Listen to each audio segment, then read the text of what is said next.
Hey friends, so this will be fun. I love talking about money, and the reason I love talking about money is because I equate it to freedom, and freedom is what I really love. So this video, this live feed, will be for those of you who love freedom, who are not going to be shy about making the connection between money and freedom, and and for those of you that like learning something new, it's something that can help you and just completely revolutionize your life. So here's what I've been doing for over 10 years and little baby steps at a time.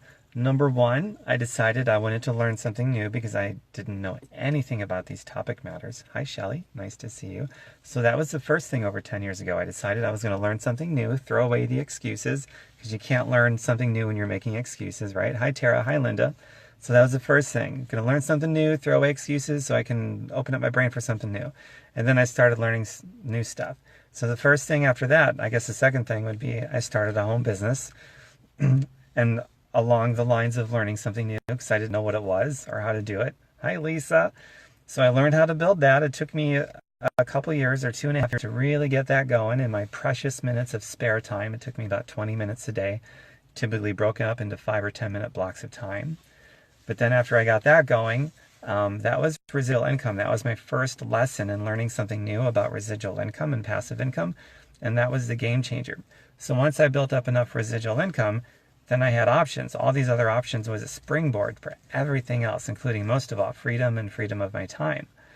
And so then eventually the next thing I learned about was real estate and rental properties. And so I decided to get into that. I'm still following suit with learning something new because I had no idea what that was or how to do it or anything. And so then I also learned about property matters because I didn't want to get like 3 o'clock in the morning phone calls or any phone call. I don't know any of my tenants. I've never met them and I probably never will. But I've still got all these units. So I learned how to do that.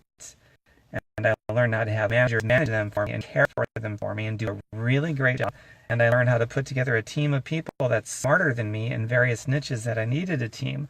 Like I've got a lawyer, I've got a tax lawyer that does all my taxes because I don't know how to do that stuff and I don't really need to. I can just have my tax lawyer do that. And I have an insurance agent who's really amazing. And I've got all these people so that I can just be the conductor of my life, like the leader, the conductor of my life. I learned how to do all these things. Instead of learning all these things on my own, no, I have other people do those, people who are much smarter than me. So I learned about leverage. So I leverage people's intellectual acuities. And so people that don't leverage other people, they can only go so far because they're just one person and you've only got so many hours in a day. You have to sleep, you have to eat. So you're very limited. When you start leveraging other people and other people's talents and skills, then your growth is limitless. You go from being very limited to limitless. So then the next thing I learned about through all of that was, okay, well now I've got this rental property business and I've still got this home business. So now what I'm going to do with this home business, all the extra residuals, like the home business is the thing that takes care of me, pays my bills, affords my food and my traveling and everything else that I want to do. But then, hi Tasha, hi Paulette. But then after that, I don't save whatever is left over. I don't save it. I put all that money, I flow it into the rental property business. So that gets me more assets that produces more residual money. And so that I can build up my residual income. And then I did something really bizarre, but I started ride sharing a little over a year ago. So Uber and Lyft, I started doing that. Now that is not residual income like my home business and the rental property business. That's residual income. That's what you want to build up if you like freedom at all. If you don't like freedom, don't build that. Just keep earning ordinary income at your job and you'll never be free and you'll be happy. But for people like me that love freedom, the focus is building residual and passive income. So with the Uber and lifting thing that I do, that's all ordinary earned income like at a job. So what I do with that is I never spend any of that. Or the ordinary earned income that I make, I don't spend it and I do not save it. That would be the dumbest thing that anybody could ever do with their lives, is to spend ordinary earned income. Unfortunately, 98% of the population spends and saves or just spends ordinary earned income. People that are much smarter than I am in just about anything else, but this one area that has everything to do with their freedom, they're completely stupid with. Financial illiteracy, we'll just call it that. It's not a judgment. I didn't know. I learned. So from the first thing in this video, remember I said the first decision I made is I'm going to learn something new. So it boils down to that. But so I never ever spend or save ordinary earned income. It's the dumbest thing anybody could do, and almost everybody does it. And they wonder why they never get ahead or they're never free to spend their time how they want. So with all that money, where do I put it? All the money I get from the ordinary earned income stuff, I put it in towards my rental property business. Or anything, it doesn't have to be that, but anything that builds residual and passive income. So I'm effectively evolving that ordinary earned income into something really completely stupid, into something really completely smart. And that's how you get ahead, my friends. Now, in the beginning, like when you don't have any residual income, you need something to live on, so you have no choice. In the beginning, you have to take some of that ordinary earned income and spend it on bills and food, but you start the transition. And this is something that I learned early on that was like the game changer totally. So I would take whatever I could, whatever extra I could, and I would start to divert it. I would refocus that money, the ordinary earned income money, and I would put it towards something that would build me passive and residual money. And I kept doing that and doing that and doing that until finally, at last, I needed no ordinary earned income anymore. That's when you exit the rat race. When you have built up residual and passive income large enough that it covers all of your expenses, necessity, and luxury, that's the definitive line where you cross over from being a rat in the rat race to being a free human being. You're out of the rat race at that point. And then from there, you can keep on building it. And then you get all this extra residual money at that point, and you can keep reinvesting it back into itself so that you grow your passive and residual income, which is going to be your insurance. It's going to be your security. It's going to be your safety. If you have a family, it's going to be your family's safety and security and nourishment and viability and all those things. So that's why you want to build passive and residual income, because it's your freedom, it's your safety, it's your security, it's your insurance, it's your viability. If you got kids, it's the security that you're going to be able to nourish your kids and your family and all those things.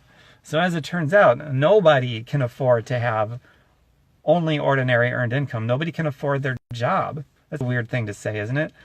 But based on this logic of just basic financial literacy, nobody can afford to have their job if they don't also have passive and residual money somewhere on the side or whatever. Having a job is too expensive, and it's also way too risky. It is so risky, you have 0% control over the value of that income that's coming in because some company owns it, and that company pays you, so you have zero control, and what's zero control is the highest risk. So if you're going to have a job and only a job and no residual money on the side, but all you have is a job, you really should change whatever your job title is to professional gambler, because that's what you are. And you're also an obedient worker. And I'm not blaming you. I was in those shoes too once upon a time, but it goes back to I wanted to learn something new. And I also wanted to criticize what I had believed. And so you have to criticize what you believe, and you have to want to know something new and learn new things and throw excuses away, so that, because excuses and learning can't occupy your brain at the same time, it's one or the other. So throw away excuses, self-criticize, learn something new, and grow and evolve from there. So that's like the foundation of how I learned about, the money game, the money financial literacy. And that's how I don't need a job. And I haven't had one in 12 years now, and I can travel and I can do all these things. It's because I decided to learn about ordinary income and why it's completely stupid to save it or spend it. And why I learned about residual and passive income and why that's smart money. It's like smart money versus stupid money. Stupid money is money that enslaves you to it. It keeps you chained and shackled to it, controlled and manipulated for you to pay your bills and eat. So that's stupid money. And then smart money is passive and residual. That's the money you make that allows you to take your focus off of money.